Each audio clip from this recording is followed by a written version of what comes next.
ವೀಕ್ಷಕರೇ, ಒಂದು ರಾಜಕೀಯ ಪಕ್ಷ ಅಂದಮೇಲೆ, ಒಬ್ಬ ರಾಜಕೀಯ ವ್ಯಕ್ತಿ ಅಂದಮೇಲೆ, ಒಂದು ರಾಜಕೀಯ ಸಂಘಟನೆ ಅಂತ ಹೆಸರು ತೆಗೆದುಕೊಂಡ ಮೇಲೆ ಅಲ್ಲಿ ಲಾಬಿ ಮಾಡದೇ ಇರೋದಕ್ಕೆ ಸಾಧ್ಯನಾ?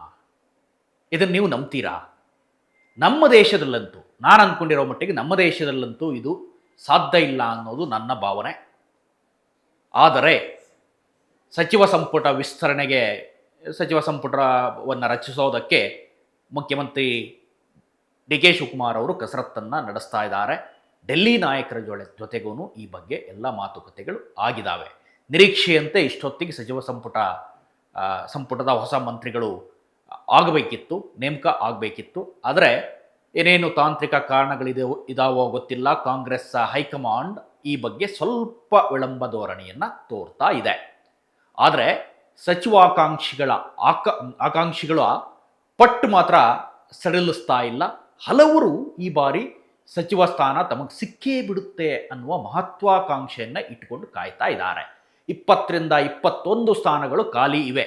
ನಿಮಗೀಗ ಈಗಾಗಲೇ ಗೊತ್ತಿರುವಂತೆ 13 ಮಂತ್ರಿಗಳು ಈಗಾಗಲೇ ಪದಗ್ರಹಣವನ್ನು ಮಾಡಿದ್ದಾರೆ. ಈ 21 ಸ್ಥಾನಕ್ಕೆ 70 ಜನ, ಬರೋಬ್ಬರಿ 70 ಜನ MLAಗಳು ತುದಿಗಾಲಲ್ಲಿ ನಿಂತಿದ್ದಾರಂತೆ. ಹೈಕಮಾಂಡ್ ಯಾವಾಗ ವಿಸ್ತರಣೆ ಮಾಡ್ತೀವಿ ಅನ್ನೋದನ್ನು ಇದುವರೆಗೂ ಕೂಡ ಸ್ಪಷ್ಟಪಡಿಸಿಲ್ಲ. ಡಿ ಕೆ ಶಿವಕುಮಾರ್ ಅವರು ಅಷ್ಟೇ ಮೊದಲು ಹೇಳಿದರು, ನಮ್ಮ ಎಲೆಕ್ಷನ್ ಪರಿಷತ್ ಚುನಾವಣೆ ಇದೆಲ್ಲ ಆದ ನಂತರ ಸಚಿವ ಸಂಪುಟಕ್ಕೆ ಕೈ ಹಾಕ್ತೀವಿ ಅಂತ.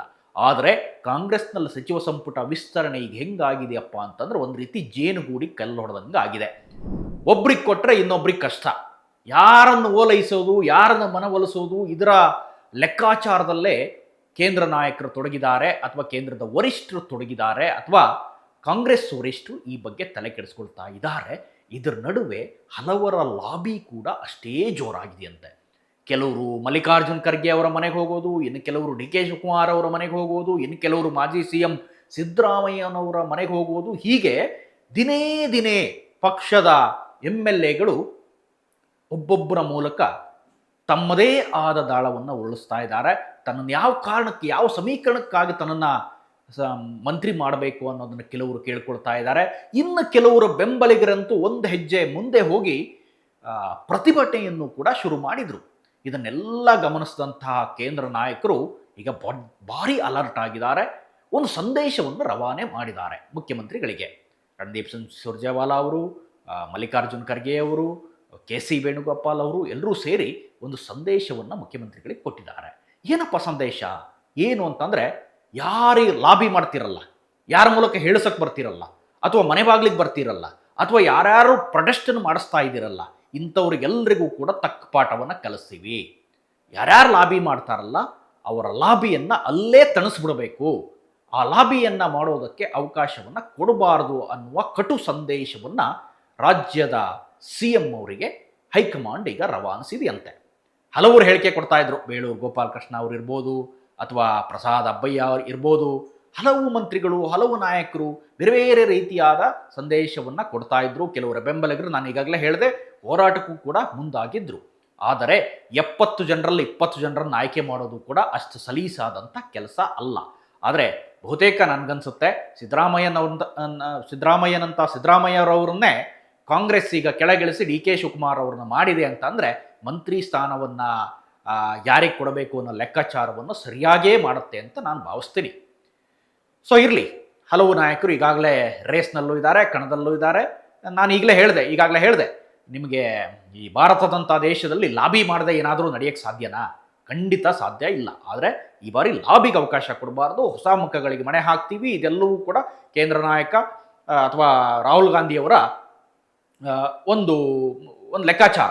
ಯುವಕರಿಗೆ ಮಣೆ ಹಾಕಬೇಕು, ಯಾಕೆಂದರೆ ಇಲ್ಲಿ ಯಾರಾಗ್ತಾರೆ ಅನ್ನೋದ್ರ ಮೇಲೆ ಮುಂದಿನ ಸರ್ಕಾರದ ದಾರಿ ಇದೆಲ್ಲ ನಡೆಯುತ್ತೆ. ಕೃಷ್ಣ ಬೈರೇಗೌಡರು ಕೂಡ ಈ ಹಿಂದೆ ಮನಸ್ಕೊಂಡಿದ್ರು, ಗೊತ್ತಿದೆ ನಿಮಗೆ, ಬೆಂಗಳೂರು ಅಭಿವೃದ್ಧಿಯನ್ನು ಪೂರ್ಣ ಪ್ರಮಾಣದಲ್ಲಿ ಕೊಟ್ಟಿಲ್ಲ ಅಂತ.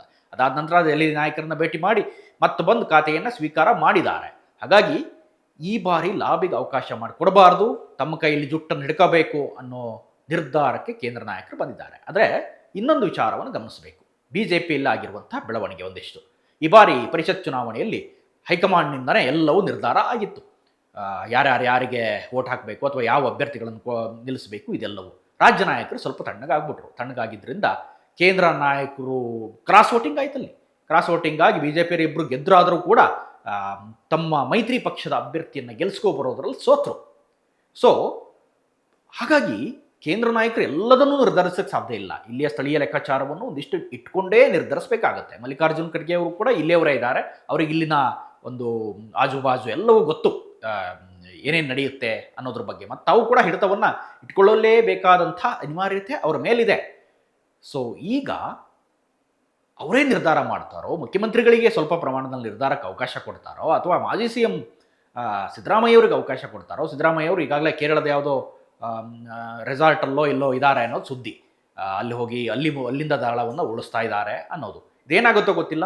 ಲಾಬಿಗಂತೂ ಅವಕಾಶ ಮಾಡಿಕೊಡಬೇಡಿ, ಲಾಬಿ ಮಾಡಿದವ್ರಿಗೆ ಯಾವ ಕಾರಣಕ್ಕೂ ನಾವು ಸಚಿವ ಸ್ಥಾನ ಕೊಡೋದಿಲ್ಲ ಅನ್ನುವ ಕಟು ಸಂದೇಶವನ್ನು ರಾಜ್ಯದ MLAಗಳಿಗೆ ನಾಯಕರು ಕಳಿಸಿದ್ದಾರೆ ಮುಖ್ಯಮಂತ್ರಿಗಳ ಮೂಲಕ. ಇದಿಷ್ಟು ಈ ಕ್ಷಣದ ಅಪ್ಡೇಟ್ಸ್. ಇಂಥದ್ದೇ ಮತ್ತಷ್ಟು ಕಂಟೆಂಟ್ಗಾಗಿ ನೋಡ್ತಾ ಇರಿ ಸುಮನ್ TV ಕನ್ನಡ. ಹಾಗೆಯೇ ನೀವೇನಾದರೂ ನಮ್ಮ ಚಾನಲನ್ನು ಸಬ್ಸ್ಕ್ರೈಬ್ ಮಾಡಿಲ್ಲ ಅಂತ ಆದರೆ ದಯವಿಟ್ಟು ಈ ಕೂಡಲೇ ಸಬ್ಸ್ಕ್ರೈಬ್ ಮಾಡಿ, ಶೇರ್ ಮಾಡಿ, ಲೈಕ್ ಮಾಡಿ ಮತ್ತು ಕಮೆಂಟ್ ಮಾಡೋದನ್ನು ಮರಿಬೇಡಿ. Thank you.